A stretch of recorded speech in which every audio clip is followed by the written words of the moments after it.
Hey there, Boomhauer 144 here. Wanted to make a quick video about weapons because some people in my alliance have asked me some different questions about this over the past few months, and also pretty involved with some different Discord channels. And a lot of people have similar questions on weapons. So I just wanted to cover a few basics here. First thing you'll notice, I'll just point this out, is I have a couple, I guess you can call them tricks on weapons, because based just on might or overall strength, I probably should not be ranked this high in the weapons in the Ruins Tower. Some of the people I'm actually ahead of have significantly higher might than me. So I think that some of the methods I use here are actually pretty effective. So I want to start with the first thing. Let's put on the military talent set.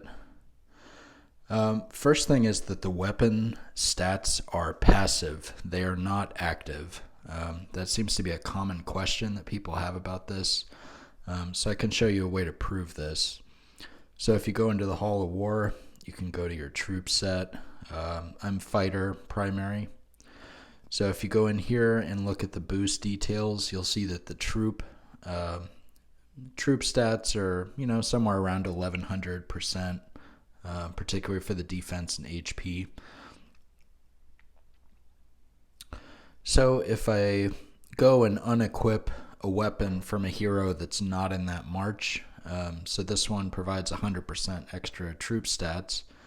So this will show it pretty clearly. Go back into the Hall of War and you'll see that my fighter march lost 1,000%, or 100% troop stats by unequipping a weapon from somebody who's not in that march.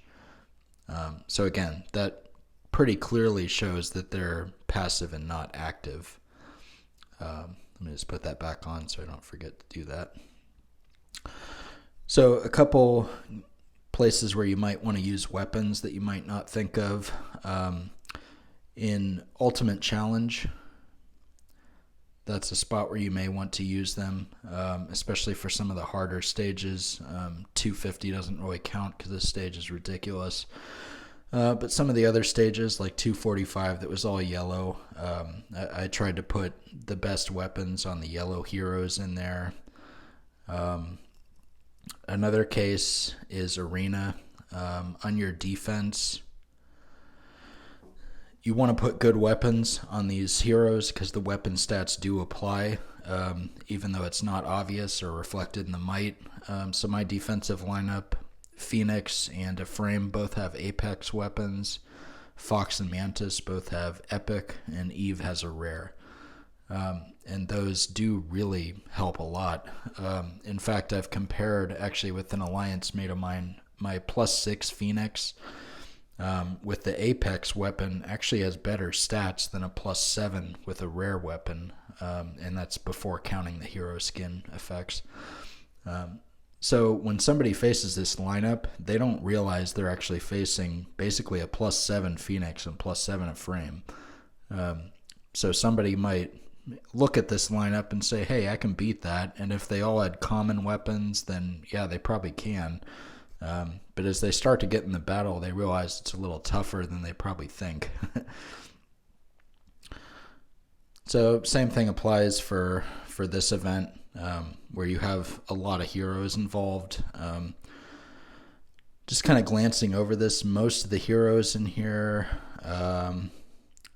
I think actually all of them except Scarlet have at least a rare weapon equipped.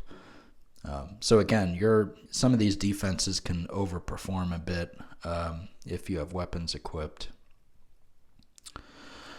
Another event where this matters is the Special Ops and the Alliance Trial. So the people that are ahead of me in this have significantly stronger heroes, but one of the ways I can make up that difference is when I go and do these battles, I can equip the best weapons that I have available for the lineup that I want to use. These first 4 challenges, I actually didn't bother to do that because it's a little bit of effort, and if you forget it, it's kind of disastrous. Forget to change it back afterwards. But when I go and do some more of these tomorrow, I probably will actually do that. So one other thing is Phoenix. I have this radar equipped to her because it gives a really, really good attack, defense, and HP for the hero. And she's somebody I rely on a lot on offense and defense and arena, so those stats matter a lot to me. However, if I'm doing an event like Defensive Alliance or something else where my shooter stats matter, I will go and switch this with the weapon that I have equipped to this guy right now to get the extra shooter stats. So if you remember to do it, I would recommend that, especially if you have a strong radar on a hero that could benefit from a hero-specific weapon like Phoenix for me. So the best way to acquire weapons, I'll just mention I've never bought one of those $100 rare weapon boxes. I've never bought any of the design boxes for $20. This auction is a terrible place to get weapon boxes. You'll spend $20,000. I've done this a couple times and gotten commons and uncommons every time. If you want to spend 300,000 diamonds on a rare design, 300,000 diamonds is about $1,000 of real money to get that many diamonds. I don't personally think that's good value. That's a lot of money to potentially buy just a rare weapon. So I don't rely on that or the shop. What I rely on is actually the Gear Factory, and I left this so that I can show you what I do. So set some convenient times, like maybe 8 a.m. and 8 p.m. So you want 12 hours apart that you'll come in here and do these weapons each day. So you're going to claim, and what I do is I'll craft a weapon, and it's a crap weapon like usual. Speed up one, you only spend 1 instant craft. Speed up a second one, spend 2 more, and then start a third.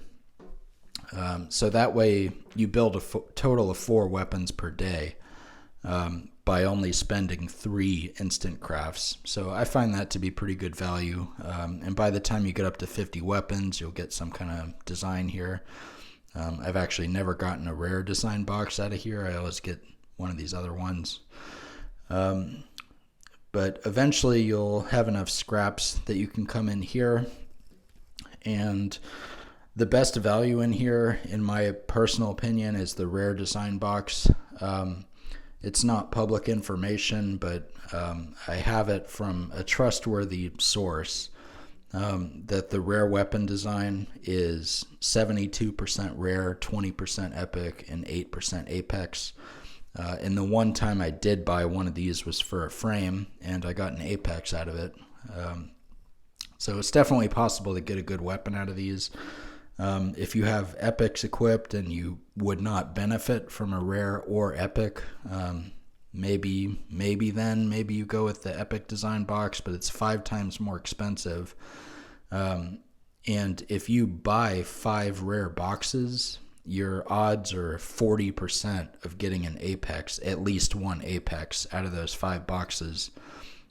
So unless the epic design box has at least a 40% chance of getting an apex, then the rare is better value. The other thing with the rare is you may not need to open all 5 of them. Maybe you get lucky like I did and you buy 1 and get an apex. So then you spend 1,000 shards to get an apex and then have 4,000 extra shards compared to buying one of these epic boxes. So the rare is the way to go, in my opinion. Sorry about that.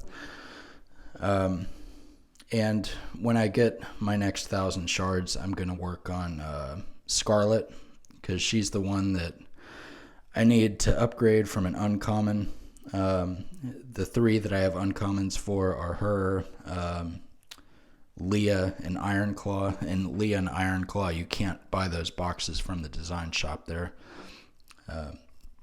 There is one other hero that I need to work on her weapon too, and that's Nom.